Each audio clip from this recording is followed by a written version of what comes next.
Saludos hermanos, que Dios les bendiga, feliz sábado para todos, espero que se encuentren bien en la compañía del Señor. Quería compartir con ustedes en esta mañana un tema que no podemos ignorar, aunque yo siempre es como que dejo pasar un poquito de tiempo, ¿no? No me gusta inmediatamente de los sucesos hablar, me gusta esperar un poquito y ver a ver qué es lo que pasa, pero todos sabemos que ganó Donald Trump a la presidencia de Estados Unidos. Y no solamente que ganó Donald Trump, sino que ganó, como vamos a ver ahora a continuación, ganó con una gran ventaja.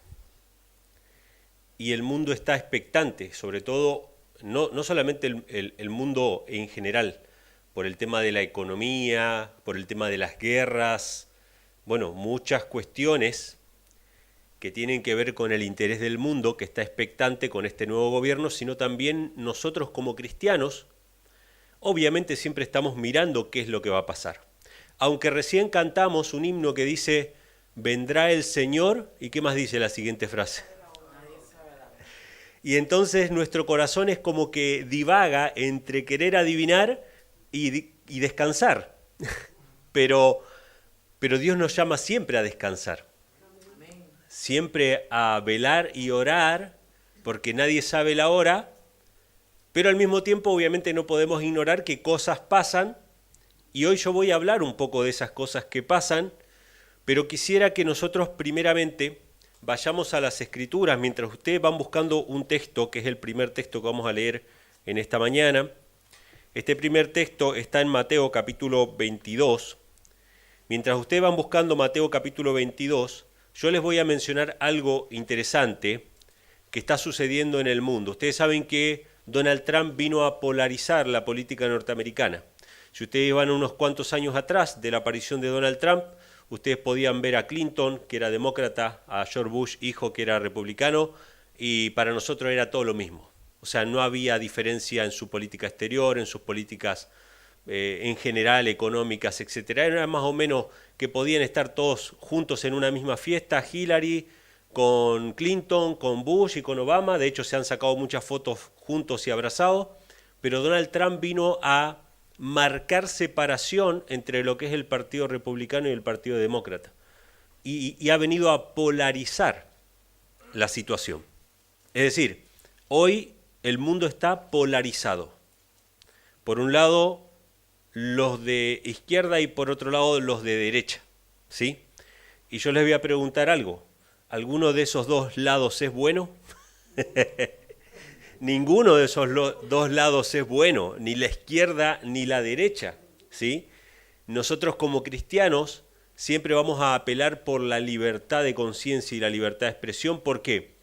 Porque tenemos una misión y esa misión consiste en predicar el Evangelio. Y para predicar el Evangelio, ¿qué necesitamos? Libertad de expresión. Ustedes pueden ir a cualquier país que esté bajo un régimen totalitario y no hay libertad de expresión. Si quieren predicar, los pueden meter presos, los pueden matar, etc. Hay muchos lugares a los cuales pueden ir. Y nosotros, ¿qué hacemos? Como cristianos, oramos para que el presidente que esté mantenga la libertad. Y mantenga una cosa sobre todo importante, que es la separación entre iglesia y Estado. Y les voy a decir algo interesante. Está esta pelea entre la izquierda y la derecha, y ustedes saben que la derecha cristiana en Estados Unidos está trabajando en contra de esa separación de iglesia y Estado. Y la izquierda utiliza esa separación para incluso tratar hasta de prohibir el cristianismo, si se pudiera.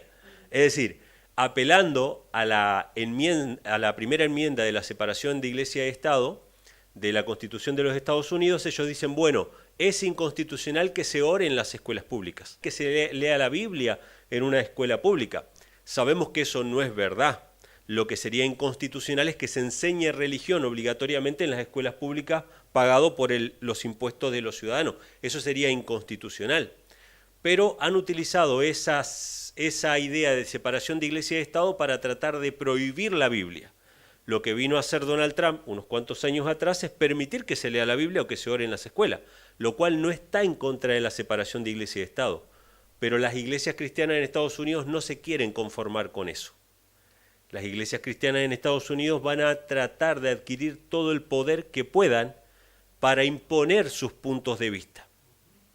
Y algo muy interesante que la gente no sabe es que la separación de iglesia y Estado no es algo que venga del Partido Demócrata o de la izquierda o del ateísmo, ni de nada de eso. Viene del cristianismo. Somos nosotros los cristianos los que creemos en la separación de iglesia y Estado. Y ese principio de separación viene de la Biblia. Y vamos a leer hoy un pasaje que está en Mateo, capítulo 22, que nos habla acerca de esa separación. Mateo capítulo 22, versículo 15, vamos a leer hasta el versículo 22. Esta es una situación en que Cristo es confrontado por los fariseos, que dice así: entonces los fariseos fueron y consultaron de cómo le prenderían en alguna palabra, y le enviaron los discípulos de ellos con los herodianos, diciendo: Maestro, sabemos que eres veraz y que enseñas con verdad el camino de Dios, y que no te cuidas de nadie, porque no miras las apariencias de los hombres. ¿Qué fue lo primero que le dijeron a Cristo? Maestro, tú eres bueno, inteligente, sabio, etcétera, etcétera, etcétera. Hermanos, ¿qué dice la Biblia acerca de, cómo es que se me fue ahora la palabra, los elogios o las lisonjas? ¿Qué? Las adulaciones, exactamente. ¿Qué dice la Biblia acerca de las adulaciones? Que eso viene de Satanás. ¿Por qué? Porque tiene el objetivo de levantar, ¿qué cosa? El ego, de levantar el orgullo, y cuando se levanta el orgullo, nosotros quedamos a disposición de Satanás. Quisieron hacer esto con Cristo, de levantar su ego y su orgullo para entramparlo, porque después venía la trampa. Dice en el versículo 17, dinos pues, ¿qué te parece? ¿Es lícito dar tributo al César o no? Esta era la pregunta trampa. ¿Es lícito pagar los impuestos al gobierno civil? Y de hecho es una pregunta interesante para nosotros. Nosotros acá en Puerto Rico tenemos muchos impuestos. Y yo he hablado con muchos puertorriqueños y todos estamos de acuerdo aquí de que se pagan más impuestos incluso que en Estados Unidos. Y encima reciben ayudas federales de los impuestos que pagan allá. Pero acá les cobran muchos impuestos. Ahora, uno puede estar en acuerdo o desacuerdo con esos impuestos, pero ¿deben los cristianos pagar los impuestos? Claro que sí. Claro que sí, ese es nuestro deber civil, tenemos que pagar impuestos. Porque Jesús nos enseñó a eso, y a Jesús lo quisieron entrampar con eso. Porque si él hablaba en contra del gobierno civil, como fueron unos herodianos ahí, que eran representantes del poder civil, querían entramparlo con eso, ¿sí? Y si hablaba a favor de los impuestos, ¿con quién no iba a simpatizar? Con el pueblo oprimido. Que el pueblo oprimido, obviamente, esas cargas impositivas no los mantenían pobres durante toda la vida, porque lo poquito que ganaban lo tenían que entregar al César. Entonces Jesús responde en el versículo 18, pero Jesús, conociendo la malicia de ellos, les dijo: ¿por qué me tentáis, hipócritas? Mostradme la moneda del tributo. Y ellos le presentaron, ¿qué cosa? Un denario. Un denario era una moneda que, según la misma Biblia, correspondía al salario de un día, de un jornal de un obrero, ¿sí? O sea que imagínense lo que ustedes creen que se ganaría por día hoy, eso sería un denario. Y entonces Jesús le respondió, dice, Jesús les dijo: ¿de quién es esta imagen y de quién es la inscripción? Le dijeron: del César. Entonces él les dijo: dad pues al César lo que es de César, y a Dios lo que es de Dios. Y oyendo esto se maravillaron, y dejándole se fueron. Hermanos, ¿qué respuesta le dio Jesús a estas personas? Les dijo: den al César lo que es del César, al gobierno civil lo que es del gobierno civil, y a Dios lo que es de Dios. ¿Tenemos que pagar los impuestos al gobierno? Sí, tenemos que pagar los impuestos al gobierno. Pero Jesús dijo algo más. Dijo: a Dios lo que es de Dios. Y fíjense, hermanos, qué interesante, que muchas veces nosotros nos preocupamos por las exigencias del mundo y por injusticias que hay en el mundo, pero no estamos mirando lo que le tenemos que dar a Dios, que es entregarle toda nuestra vida. Había mucha gente en aquella época que eran los celotes. De hecho, había uno de los discípulos de Cristo que había sido un celote, que eran personas que querían hacer la guerra contra Roma, querían independizarse de Roma, pero en su corazón ellos no habían entregado su corazón a Dios. Y Jesús les dice, miren, no se preocupen por aquellos, porque aquellos oprimen físicamente, etcétera, pero a ustedes les oprime el diablo y no se quieren liberar del diablo. Entonces, Jesús nos llama la atención a que antes de preocuparnos por las injusticias que suceden a nuestro alrededor, nuestra primera preocupación es entregarle a Dios lo que es de Dios. Y yo le voy a poner, hermanos, la diapositiva, la primera solamente, que muestra lo que es un denario de aquella época.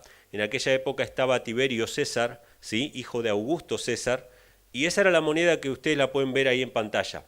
Tiene un texto escrito en la parte de la cara, que yo se los puse ahí abajo, que dice Ti, que es una abreviatura de Tiberio, Caesar o Caesar, que es lo que significa César.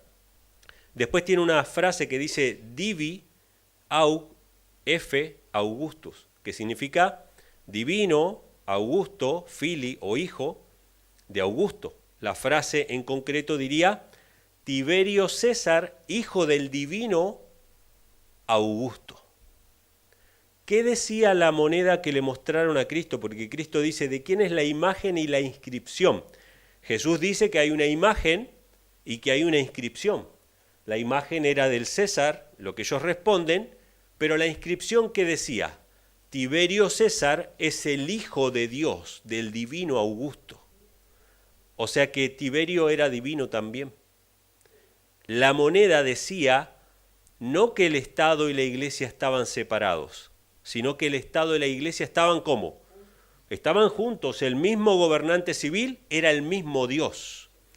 Y del otro lado de la moneda, ustedes van a ver ahí una frase que no la puse porque la pueden leer prácticamente, dice Pontif Maxim. ¿Qué significa Pontif Maxim? El sumo pontífice. ¿Quién usa ese título hoy en día? El Papa usa el mismo título que usaban los Césares de la antigüedad, por eso sabemos que es la continuidad de Roma y que es el anticristo, ¿sí? Pero ellos se consideraban, los Césares, el único medio para llegar a Dios.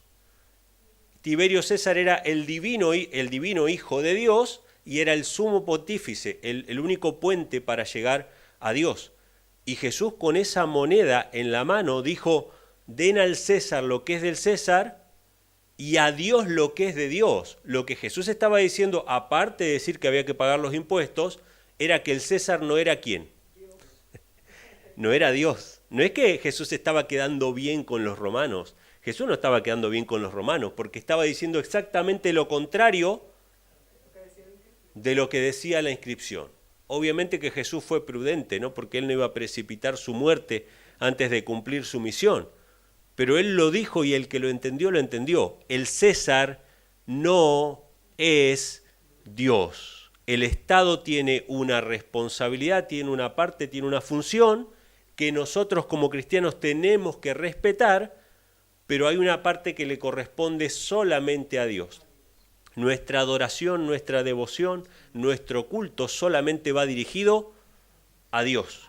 El Estado tiene su función, pero Dios, la Iglesia tiene otra función. La Iglesia y el Estado tienen que estar separados. Y todos los cristianos que han aceptado esta separación de Iglesia y Estado son los peregrinos que fundaron las colonias de los Estados Unidos con esa idea de separación de Iglesia y Estado. Una nación sin papa y sin rey, ¿sí? Donde se respetaron las libertades civiles y las libertades religiosas. Vamos a leer otro texto, ¿sí?, que nos muestra esta separación de Iglesia y Estado y que nos muestra sobre todo cuál es la función del Estado. Esto está en Romanos capítulo 13, versículo 1 en adelante. Romanos capítulo 13 nos muestra bíblicamente cuál es la función del Estado. No es que en la época de Pablo se cumpliera de esta manera, porque ven ustedes que la Iglesia y el Estado estaban unidos y el César pretendía adoración de sus súbditos, no solamente los impuestos, sino también la adoración. Sin embargo, Pablo nos habla de cuál es la verdadera función del Estado en Romanos capítulo 13. Romanos 13, versículo 1 en adelante, nos dice de la siguiente manera. Dice, toda alma sométase a las potestades superiores, porque no hay potestad sino de Dios, y las potestades que hay de Dios son ordenadas. ¿Qué le dice Pablo a la iglesia cristiana del primer siglo? Sométanse a las autoridades porque son puestas por Dios. Y el Imperio Romano no era una democracia. Eran bien autoritarios, eran bien déspotas, ¿sí? Y sin embargo, el consejo es: sométanse a las autoridades. Así que el que se opone a la potestad se opone a la ordenanza de Dios, y los que resisten recibirán para sí condenación, porque los magistrados no están para atemorizar las buenas obras, sino las malas. ¿Quieres pues no temer la potestad? Haz lo bueno y tendrás alabanza de ella. ¿Para qué están las autoridades civiles según el apóstol Pablo? Para castigar la maldad. Para castigar la maldad. Porque es ministro de Dios, dice el versículo 4, para tu bien. Pero si haces lo malo, teme, pues no en vano lleva la espada, porque es ministro de Dios, vengador para ejecutar la ira sobre el que hace lo malo. Pues por esto también que dice, pagáis los impuestos, porque son ministros de Dios que atienden continuamente a esto mismo. Pagad pues a todos los que debéis, al que tributo, tributo, al que impuesto, impuesto, al que temor, temor, y al que honra, honra. De hecho, hay otra parte donde el mismo apóstol Pablo dice, honrad al rey. O sea, que nosotros tenemos que someternos a las autoridades civiles y pagar los impuestos porque son expuestos por Dios el Estado con un propósito, con el propósito de refrenar la maldad. Si no existiera un Estado con ciertas leyes, cada uno tomaría por la fuerza lo de su prójimo y no habría estabilidad ninguna. Con todas las falencias que tienen los gobiernos civiles, están puestos por Dios. Ahora, no significa de que sean el ideal de Dios. Son como, por así decirlo, un mal necesario, porque vivimos en un mundo de pecado. Si no estuviéramos en un mundo de pecado, ¿tendríamos cerradura en nuestra puerta? ¿Tendríamos rejas? ¿Tendríamos alarmas y cosas así?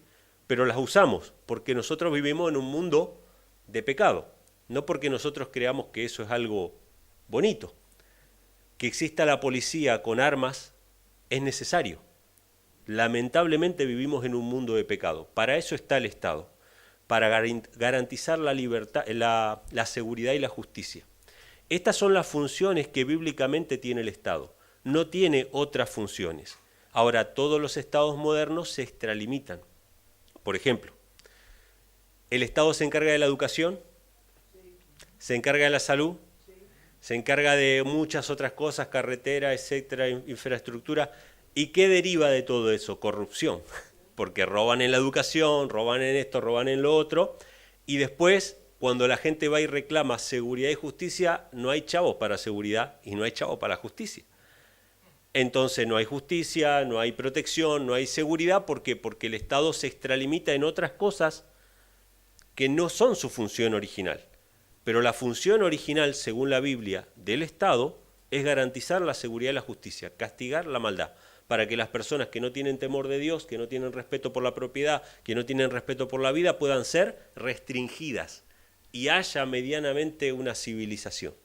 O sea que el Estado es necesario. Esa es la función del Estado. Y para que ese Estado cumpla su función correctamente, tiene que haber una separación entre la Iglesia y el Estado. Y voy a confesarles ahora una preocupación que tiene que ver con esto que está pasando de las elecciones de Donald Trump, es que realmente se está viendo un acercamiento muy grande entre la Iglesia y el Estado.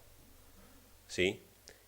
Se ha exacerbado mucho los temas LGTB, mucho el tema de la Agenda 2030, todas estas cuestiones globalistas que ha hecho que se radicalicen muchos sectores creyendo que están cumpliendo la voluntad de Dios al meter la Iglesia en la política. ¿Sí? Y justamente van a hacer lo contrario a la voluntad de Dios. Vamos a leer una cita, ahora sí vamos a pedir las diapositivas. Esta cita que ustedes van a ver ahora está, para los que quieran leerlo después, está en el apéndice del Deseo a todas las gentes. Ustedes abren el apéndice del Deseo a todas las gentes, la primera cita que aparece es esta, sea que no hace falta ni siquiera decir página. Apéndice del deseo de toda la gente, ahí está. Dice la sierva del Señor, la iglesia en su propia esfera es de ordenación divina, el cuerpo de Cristo, el templo de Dios, la plenitud de aquel que hinche todas las cosas en todos y deriva su poder, su autoridad, su dirección de Cristo, su cabeza. ¿Quién es la cabeza de la iglesia? Cristo. Como todos los afectos e intimidades de la esposa deben reservarse para el esposo solo. Y acá viene el problema. La iglesia tiene que ser pura, virgen, separada, tiene un solo esposo, no puede tener compromisos con nadie. De entre todos los hombres, así, también debe relacionarse la iglesia con Cristo. Ella ha de guardarse para Él como casta virgen para siempre. Ninguna alianza, cortejo, ni vínculo, ni acuerdos, ni compromisos pueden existir entre ella y las potestades de la tierra. ¿Por qué la Iglesia Católica se llama la Gran Ramera? Porque fornicó con todos los reyes de la tierra. Tuvo alianzas con el poder político desde su propio nacimiento.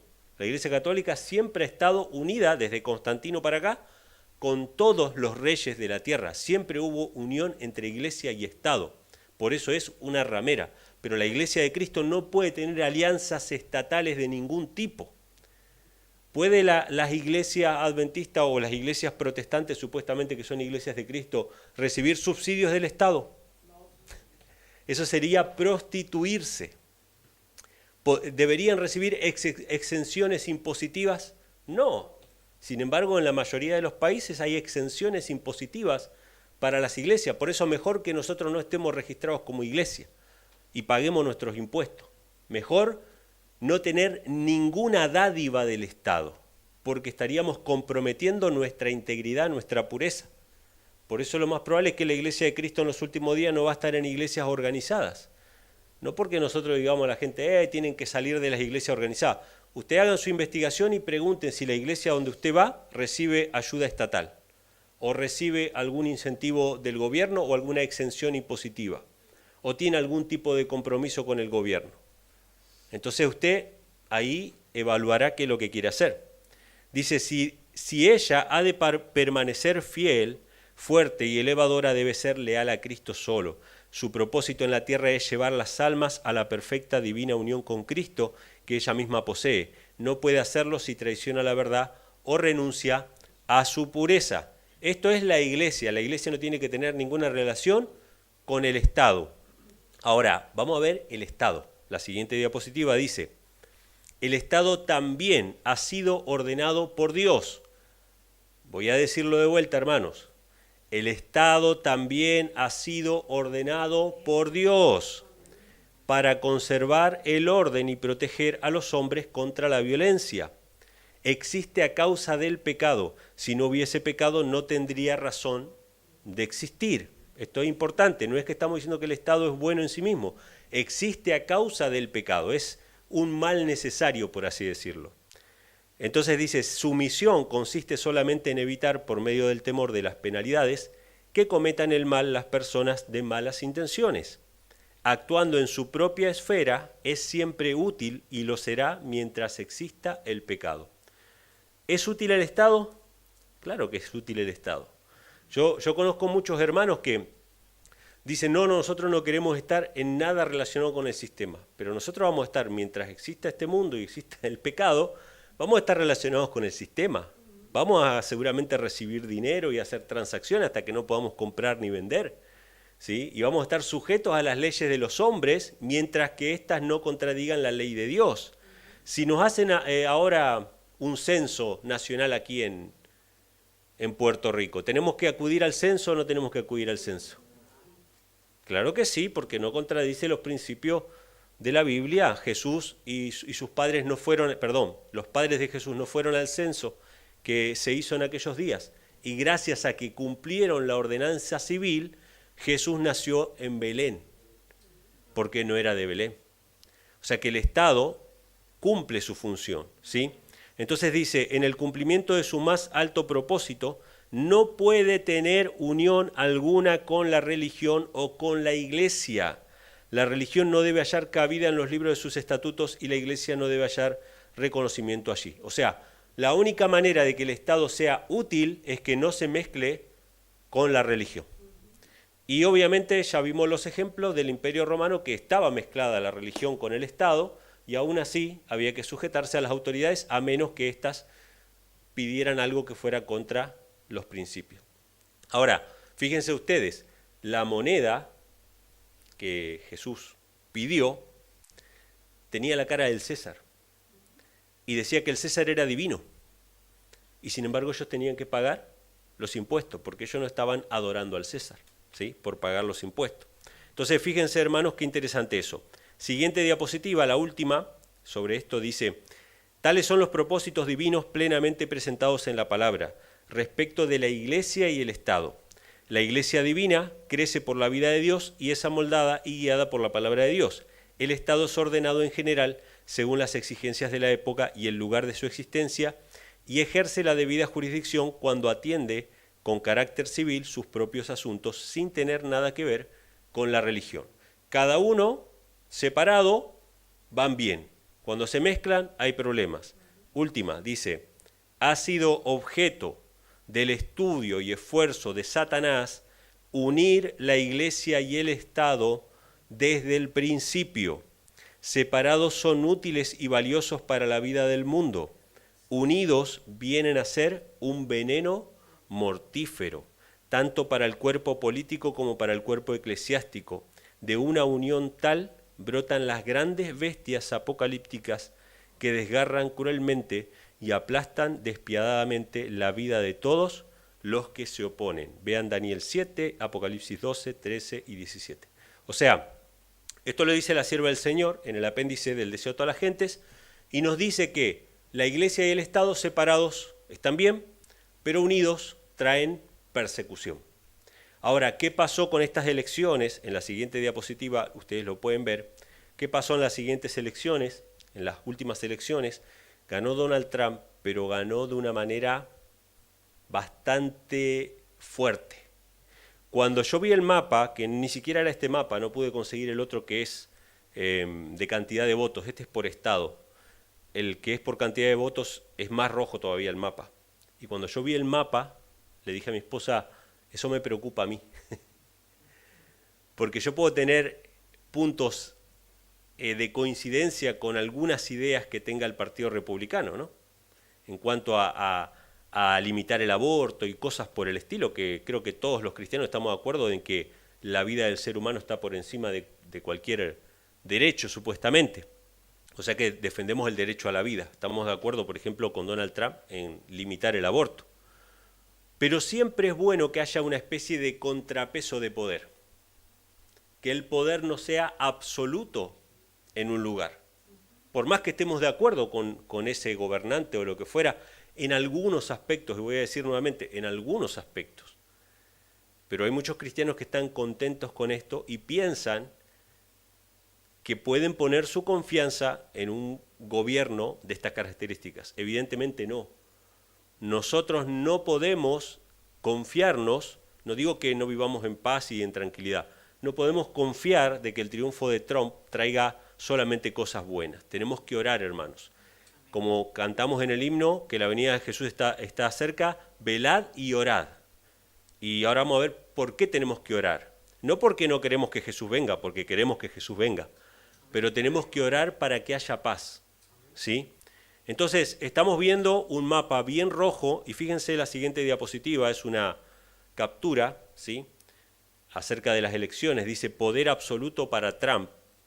Los republicanos tendrán control de las dos cámaras del Congreso de los Estados Unidos. ¿Qué significa? Que el poder legislativo está, digamos, en armonía, en sintonía con las ideas de Donald Trump. O sea que ahí tendría poder, según dice este artículo, ¿no? Poder absoluto. No sabemos los pormenores y los detalles, pero por lo menos eso es lo que se está viendo ahora. Que Trump tendría prácticamente control del poder legislativo. Siguiente diapositiva. Donald Trump elige a varios católicos para ocupar cargos clave en su gobierno. Este es un punto interesante. Porque nosotros vemos las ideas, algunas ideas puntuales, por ejemplo, ¿estamos en contra del aborto? Sí, claro, estamos en contra del aborto. ¿Eso significa que nos uniríamos con los católicos en una cruzada contra el aborto? Este es un problema, porque mucha gente simpatiza con personas que son católicas, ¿sí? Por causas buenas, por así decirlo. Pero acá vemos la noticia, es una noticia de una agencia católica, Así Prensa, que es de la Iglesia Católica, y dice: Donald Trump elige a varios católicos para ocupar cargos clave en su gobierno. En la siguiente diapositiva se menciona quiénes son. Entre los católicos elegidos para su gabinete están Kennedy, Robert Kennedy Jr., ¿sí? Ahora voy a mencionar algo sobre lo que trae Kennedy.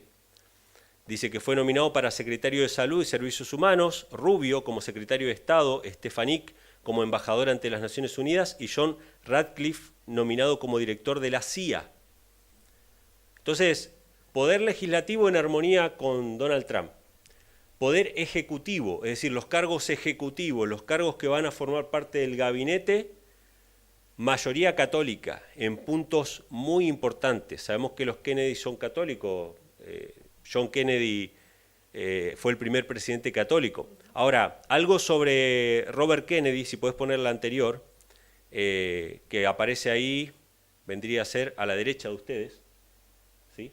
Robert Kennedy es un personaje muy interesante porque es alguien que estuvo hablando en contra de las vacunas del COVID y está hablando en contra del calendario de vacunación obligatorio en Estados Unidos, que son como 70 vacunas.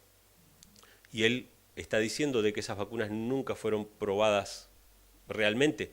Y él habla de que hay una relación entre esas vacunaciones y algunas enfermedades, ¿sí? Está hablando en contra de la fluorización del agua. ¿Cuántos de ustedes escucharon hablar acerca de la fluorización del agua? Yo lo escucho desde la década del 90 prácticamente, el comienzo del 2000, que en Estados Unidos hablan personas, siempre tildadas de conspiranoicas, en contra de la fluorización del agua. O sea, el hombre trae cosas que a nuestro modo de ver serían bastante liberadoras. Y nosotros tenemos que orar, hermanos. Tenemos que orar por los gobernantes, aunque sean católicos. Quizá Dios quiera darnos una ventana de tiempo de tranquilidad para predicar el Evangelio. Y por eso tenemos que vivir cada día, ¿no?, como si fuera el último y aprovechar las oportunidades que tenemos. Porque sabemos que este mundo tiene un tiempo de gracia, pero nosotros individualmente también tenemos un tiempo de gracia, ¿sí? Vamos a pasar a la siguiente, que habla acerca de los miembros de la Suprema Corte de Justicia. Y esto ya es algo viejo, no viene con Donald Trump, ya viene desde del anterior gobierno de Trump. De los 9 jueces de la Suprema Corte de Justicia de los Estados Unidos, 6 son católicos.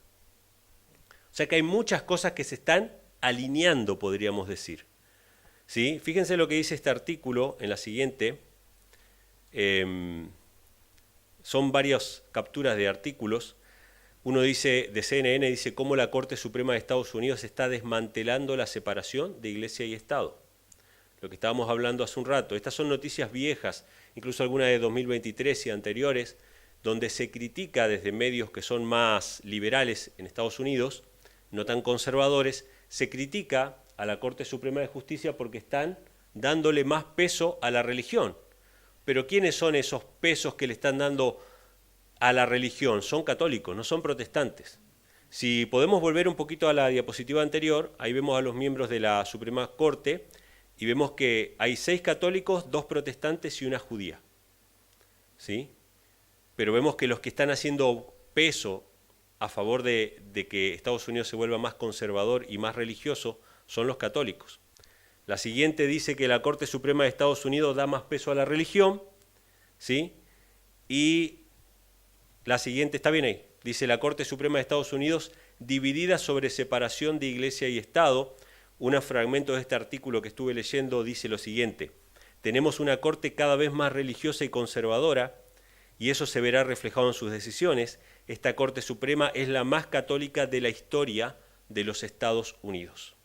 O sea que tenemos el Poder Ejecutivo, el Poder Legislativo y el Poder Judicial, que son los 3 poderes que definen el curso de una nación, y parece que están todos alineados, ¿sí?, o preparados, podríamos decir, para dar una ley dominical. La siguiente diapositiva dice: las 12 sentencias más destacadas del Supremo de Estados Unidos de este año, Universidades, Religión, y elecciones, ¿sí? El tribunal ha acentuado su giro a la derecha en el cierre del año judicial, y en este artículo se mencionan varias decisiones que tomó la Corte Suprema de Justicia, y me llamó la atención una de esas decisiones que tomó el tribunal. Fíjense en la siguiente, dice, empleados religiosos, ¿sí? Se vio el caso de un cartero cristiano que no quería trabajar los domingos. Ese caso fue llevado a la Corte Suprema de Justicia porque tenía que entregar paquetes de Amazon los días domingo. Él le pidió a su empleador que ese día era para la familia y para la iglesia, lo dice ahí el artículo, y ese caso fue elevado a la Corte Suprema de Justicia, que le dio la razón al cartero para proteger su día de descanso. Esto es algo muy interesante, ¿sí? Pero seguimos leyendo el artículo y dice, los jueces dejaron claro, en una decisión unánime, que los trabajadores que solicitan adaptaciones religiosas como tomarse el domingo libre deben ver cumplidas sus peticiones a menos que los empleadores demuestren que hacerlo supondría un aumento sustancial de los costes para la empresa. Los jueces devolvieron el caso a un tribunal inferior para que lo volvieran a estudiar a la luz de su decisión. Y fíjense, en la última diapositiva, la siguiente, menciona acerca de esta persona, Gerald Groff, el cartero de la zona rural de Pensilvania que presentó la demanda, dijo que esperaba que el fallo permita a otros poder mantener sus convicciones sin vivir con el temor de perder su trabajo por lo que creen. A Groff se le dijo que como parte de su trabajo tendría que empezar a entregar paquetes de Amazon los domingos. El cartero se negó diciendo que sus domingos son para la iglesia y la familia. Al principio los responsables del servicio postal intentaron conseguir sustitutos para los turnos de Groff, pero no siempre pudieron complacerle. Cuando Groff no se presentaba, eso significaba más trabajo para los demás. Finalmente Groff dimitió y presentó una demanda por discriminación religiosa. O sea que fíjense cuál es el caso que se está tocando en la Corte Suprema de Justicia, la preservación del domingo. Y ahora quisiera mencionarles algo que me lo mencionó Carlito, ni bien llegué. Esta es la página web, en la siguiente, la página web del Proyecto 2025. ¿Cuántos de ustedes escucharon ya hablar en las redes sociales del Proyecto 2025? Todo el mundo está hablando acerca de eso. Ustedes entran a esa página, que se llama así, project2025.org, entran ahí y les pide el correo electrónico y pueden descargar el documento, que son unas 900 páginas. De hecho, ya recibí un mail de esa organización, que es una organización cristiana conservadora, que escribió ese proyecto para Donald Trump. No es que trabajen para Donald Trump, pero Donald Trump es como que los aprecia y le dijo que bueno el proyecto, todo bien, pero no es algo que venga del gobierno. Es una organización conservadora que quieren ayudar a que Donald Trump en su último mandato pueda hacer reformas significativas en los Estados Unidos, porque saben que Donald Trump no se puede postular más, son solamente dos términos, exactamente. Así que este proyecto 2025 ustedes lo descargan, tienen que poner el mail para descargar y después van a recibir noticias de ellos. Así que yo estoy contento de que me manden las noticias para ver qué es lo que pasa. Cuando ustedes abren ese documento, solamente en una parte se habla acerca del tema del día de descanso, pero se habla del día de descanso en este proyecto. Donald Trump y algunos funcionarios que estaban postulados juntamente con Donald Trump al principio no mencionaron mucho este documento porque estaban en elecciones y no querían ser tildados de fanáticos de derecha ni nada por el estilo, pero hoy por hoy se sabe que forma parte de la agenda. No sabemos cuánto Donald Trump va a hacer de este proyecto o va a cumplir, ¿sí? Pero les voy a mostrar en la siguiente diapositiva, ahí está la tapa del documento, ¿sí?, del proyecto 2025, y solamente esa parte que yo marqué ahí en amarillo es la que habla acerca del domingo y se los voy a poner para que ustedes lo lean. Dice, el descanso del sábado. Esto dice este documento. Dios ordenó el Sabbat como día de descanso y hasta hace muy poco la tradición judeo-cristiana trató de honrar ese mandato mediante la regulación moral y legal del trabajo en ese día. Sabemos que esto es así, porque por eso tenemos sábados y domingos hasta el día de hoy. Los sábados y domingos vienen de la antigüedad, que fueron preservados por las naciones, por las costumbres, tanto de judíos como de cristianos, pero habla acá de regulación moral y legal de trabajo en ese día. Sigue diciendo, además, un día de descanso compartido hace posible que las familias y las comunidades disfruten juntas del tiempo libre, en lugar de como individuos atomizados, y proporciona una cadencia de vida más saludable para todos. Desgraciadamente, ese día de descanso comunitario se ha erosionado bajo las presiones del consumismo y el laicismo, sobre todo para las personas de bajos ingresos. ¿Qué es lo que dice? Lo que viene diciendo el Papa hace bastante tiempo, ya el Papa Juan Pablo II, en una encíclica llamada Dies Domini, hace muchos años, como 30 años atrás, no sé cuánto, él ya hablaba de que el domingo es una bendición, pero hay mucha gente pobre que tiene que trabajar los domingos, y como no hay ninguna garantía y la competencia es absoluta, y si uno no va a trabajar el domingo puede perder el trabajo, perder clientes, etcétera, debería haber algún tipo de protección estatal para que esas personas puedan descansar los domingos. ¿Qué le decimos nosotros a eso como cristianos? No. O sea, el que quiera guardar su día tiene que estar dispuesto a perder cosas, como nosotros los sábados. Nosotros, si tenemos que perder un trabajo por causa del sábado, buscaremos otro, porque creemos que hay un Dios todopoderoso. No necesitamos una protección estatal para que proteja nuestro sábado. Ni una garantía, ni un subsidio, ni nada por el estilo. Nosotros como cristianos creemos que si Dios nos pide algo es porque tenemos la posibilidad de hacerlo. Sin embargo, ellos están proponiendo que el Estado de alguna manera intervenga para garantizar que los que tienen que ir a la iglesia los domingos lo puedan hacer. Pero esto no termina ahí, sigue diciendo, el Congreso debería fomentar el descanso comunitario, modificando la ley de normas laborales justas para exigir que se pague a los trabajadores jornada y media por las horas de trabajo en sábado. La siguiente dice, ese día sería por defecto el domingo, o sea, favorecerían el descanso comunitario en domingo, salvo en el caso de los empleadores que observen religiosamente el sábado a una hora, por ejemplo, de la puesta del sol del viernes a la puesta del sol del sábado. La obligación se trasladaría a ese periodo. ¿Qué significa? Que este proyecto 2025 no está hablando de una ley dominical obligatoria para todos, pero sí de una intervención estatal para proteger, supuestamente, la libertad de culto de adventistas o cristianos normales que guardan el domingo. Nosotros como cristianos estamos en contra de cualquier tipo de intervención estatal. Nosotros queremos que el Estado, que el gobierno se dedique a la seguridad y la justicia, más nada, como dicen acá en Puerto Rico, más nada. ¿Sí? Que no se metan en cuestiones del Estado, en cuestiones de la Iglesia, cuestiones religiosas. No queremos que nos protejan en ese sentido.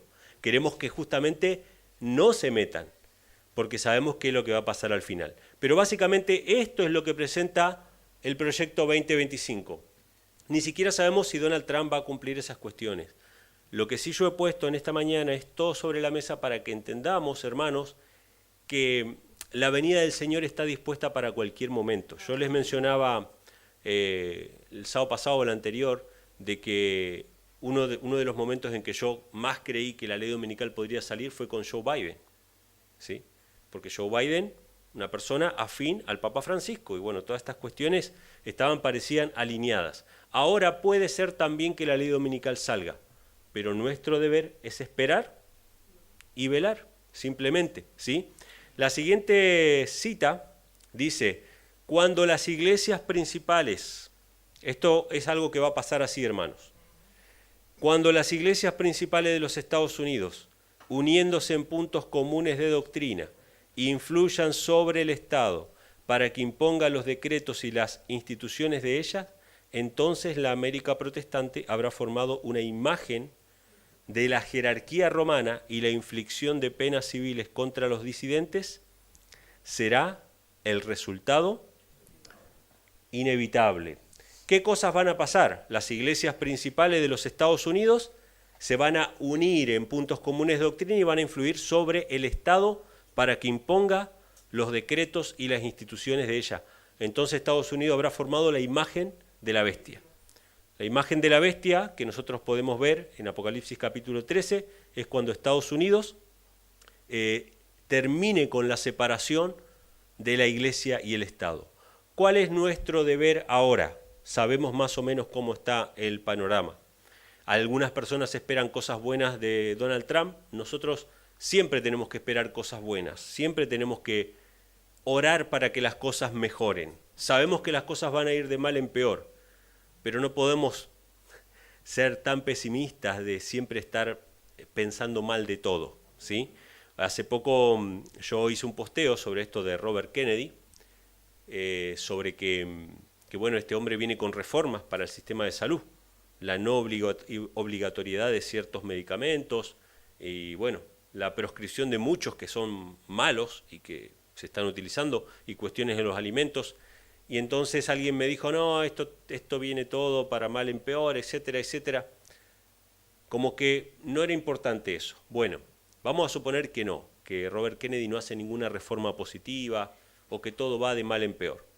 Yo le hice una pregunta a esta persona, le dije, mire hermano, ¿usted oraría por Nabucodonosor o no oraría por Nabucodonosor? Interesante pregunta. Nabucodonosor era un rey pagano que no tenía problema en matar gente y toda la cosa. ¿Oraríamos por él o no? Quizá alguien sea utilizado por Dios en alguno de estos gobiernos para refrenar la maldad, para frenar el abuso, para darnos una ventana de tiempo para predicar. Vamos a abrir un pasaje de la Biblia, hermanos, el último, para terminar, que se encuentra en Timoteo, primera de Timoteo, capítulo 2, que el apóstol Pablo, el mismo que escribe de que tenemos que sujetarnos a las autoridades civiles, nos dice estas palabras. Mientras ustedes van buscando 1 de Timoteo capítulo 2, me gustaría mencionar, hace poco me hicieron una pregunta y me dijeron, hermano, ¿dónde dice la Biblia que tenemos que hacer casamiento por civil? Interesante pregunta. ¿Dónde dice la Biblia que tenemos que casarnos por civil? Porque en la Biblia no aparece que se casen por civil. Entonces yo ahí le expliqué y le dije, mire hermano, usted no quiere lo que la Biblia dice en realidad. Porque lo que la Biblia dice en realidad es que cuando alguien fornicaba se tenía que casar con esa mujer. Si alguien fornicaba, una doncella fornicaba, se tenía que casar con el que fornicó. O sea, la tenía que tomar por mujer obligadamente. Y que cuando cometían adulterio, ¿qué pasaba? Morían. Morían. Había una consecuencia, una penalidad para esas transgresiones, que eran transgresiones graves, ¿sí? Eso era cuando Israel era una nación bajo la autoridad de Dios, pero cuando Israel dejó de ser una nación bajo la autoridad de Dios, nosotros ahora estamos bajo naciones civiles que también tienen penalidades. Si usted no se casa por civil, porque cree que porque no está específicamente en la Biblia, usted lo que está haciendo justamente es despreciar el matrimonio. Porque nosotros que somos cristianos que valoramos el matrimonio y que creemos que es para toda la vida, estaríamos negando la única penalidad que puede llegar a tener una mujer abandonada, que es que el Estado intervenga en ese sentido para proteger a los hijos, para proteger a esa mujer, para que le paguen la cuota alimenticia y cosas por el estilo, que la mujer quedaría totalmente desprotegida. Entonces, nosotros como cristianos, mientras que las leyes de los hombres no vayan contra la ley de Dios, de hecho, las leyes de los hombres están protegiendo una institución que es el matrimonio, nosotros somos los primeros que deberíamos practicar el matrimonio civil, porque podemos hacer la oración, podemos hacer el culto religioso y todas las demás cuestiones, pero si no hacemos el casamiento por civil, es que nosotros estamos diciendo, como los mundanos, de que el matrimonio no es tan importante y no merece las penalidades por su transgresión. Entonces, tenemos que cumplir con lo que el Estado nos dice, a menos que eso no vaya en contra de la palabra de Dios. Dice 1 de Timoteo capítulo 2, versículo 1, exhorto pues ante todo que se hagan súplicas, oraciones, intercesiones y acciones de gracias por todos los hombres. ¿Por quiénes tenemos que orar? Dice, por todos los hombres, por los reyes y por los que están en eminencia. ¿Por quién tenemos que orar? Por los reyes, por los gobernantes. ¿Para qué? Para que vivamos quieta y reposadamente en toda piedad y honestidad. Pero ¿cómo es esto? Si el apóstol Pablo cree que Jesús viene pronto, que todo va a ir de mal en peor, porque el mismo apóstol Pablo dijo que el mundo iba a ir de mal en peor, que en los postreros días iban a haber hombres impíos, etcétera, etcétera. ¿Por qué él va a orar por los gobernantes para que vivamos quieta y reposadamente? Mucha gente me ha dicho, yo no voy a orar por esas personas porque yo no creo que las cosas vayan a mejorar. Pero acá Pablo tampoco creía que las cosas fueran a mejorar. Sin embargo, él oraba para que tuvieran periodo de paz y tranquilidad. Entonces fíjense que esto tiene un propósito, no es porque sí. Dice, para que vivamos quieta y reposadamente, o sea, para que tengamos paz en toda piedad y honestidad, porque esto es bueno y agradable delante de Dios nuestro Salvador. Es bueno y es agradable porque esto tiene una función salvífica. Versículo 4. El cual quiere que todos los hombres sean salvos y vengan al conocimiento de la verdad. Este es el versículo 4. ¿Para qué Dios quiere que nosotros oremos por los gobernantes? Para que tengamos paz. ¿Para qué quiere que tengamos paz? ¿Para que nos quedemos a vivir en este mundo para siempre? No. Para que los hombres puedan escuchar la palabra del Señor. Porque Él quiere que todos sean salvos. Porque mientras haya paz y tengamos libertad de expresión, podemos hacer ¿qué cosa? Predicar el Evangelio. Predicar el Evangelio, hermanos. ¿Va a venir un periodo de persecución? Seguramente que sí. ¿Sacará a Donald Trump la ley dominical en este cuatrienio? No sabemos, pero a la gente le gusta saber, le gusta adivinar, le gusta decir, yo sé que esto va a pasar así, asá, por lo tanto vendan todo y denme el dinero a mí para que yo lo administre. Eso es lo que piensan mucho. Y por eso hablan acerca de este tema, no solamente con Donald Trump, con cada acontecimiento que pasa. Guerra en Ucrania, se va a destruir todo, vendan todo y dénmelo a mí para que yo lo administre. Lamentablemente esto es así, por eso el sensacionalismo vende mucho. Pero hermanos, oremos por nuestras autoridades para que tengamos paz y para que podamos cumplir nuestra misión de predicar el Evangelio al mundo. Que Dios les bendiga.